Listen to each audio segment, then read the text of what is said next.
Valerie was one of the stalwarts of Occupy Kingwood. Valerie, why did you decide to leave that group and take over and do something different? Victor, I originally got involved in activism because of the war on women in the spring, and I went, to Austin to the women's rally. This is kind of a second wave of attacks on women, and it's very frightening because I feel that the Republicans are opening the door to that men can do whatever they want to women, because they're getting, it's like the minutia of rape, and I'm like, excuse me, it is rape, and only 36% of rapes actually get reported, so there's a lot of this that goes on. And I just had the idea one day, because every Saturday morning I'm here with as many as I can with the Occupy Kingwood, and we haven't done much with the women, and it's like, let's do it every Saturday, at least until the election. Every Saturday morning, 9 to 10:30, unoccupy women, and come out and make a sign, and hopefully educate people in the community, women in the community, about what is at risk.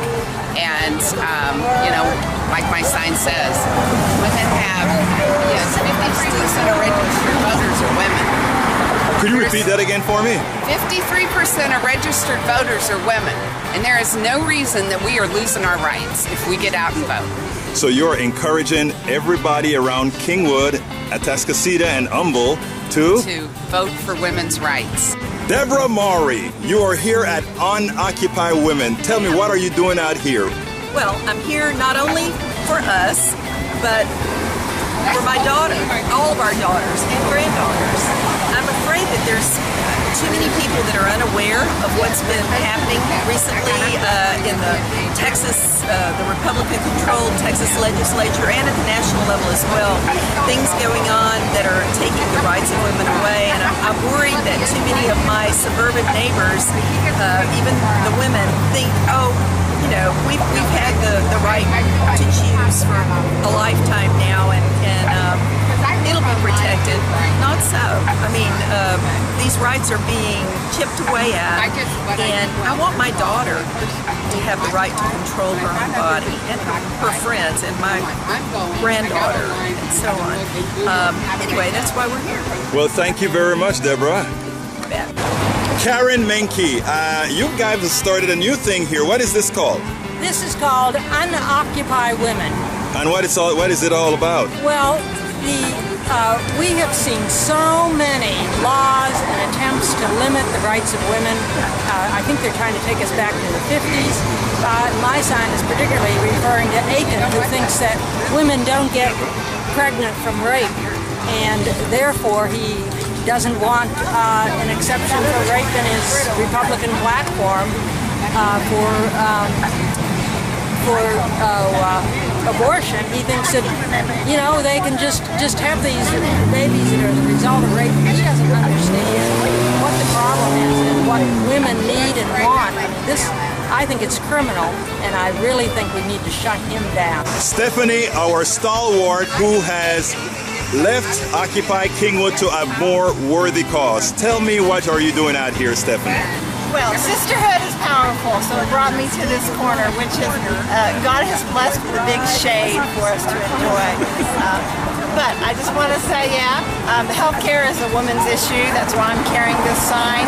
But I'd just like to say, pay attention to the Republican rhetoric coming out of the convention this past week.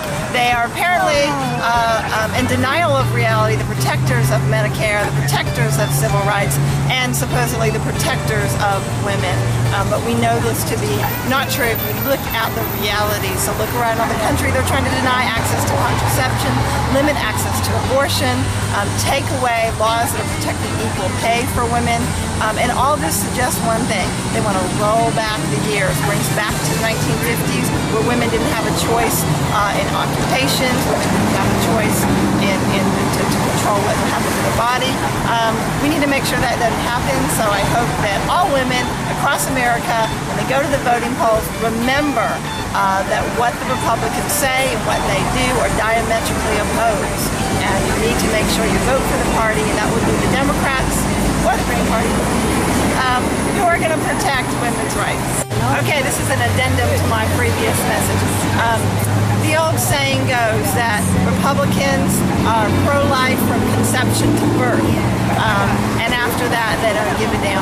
Well, this is so true, because if you look at the fact that they want to force people to have children that they don't want to have, and then once those children are born, they abandon them. No health care, no protections for single mothers. So we have to, again, look at rhetoric and reality, and look at the statistics in blue states and red states, which states have the highest teen pregnancy rates, the highest STD rates. Generally, those are Republican-controlled states. Why is this so? Because they give their supporters misinformation about all sorts of things.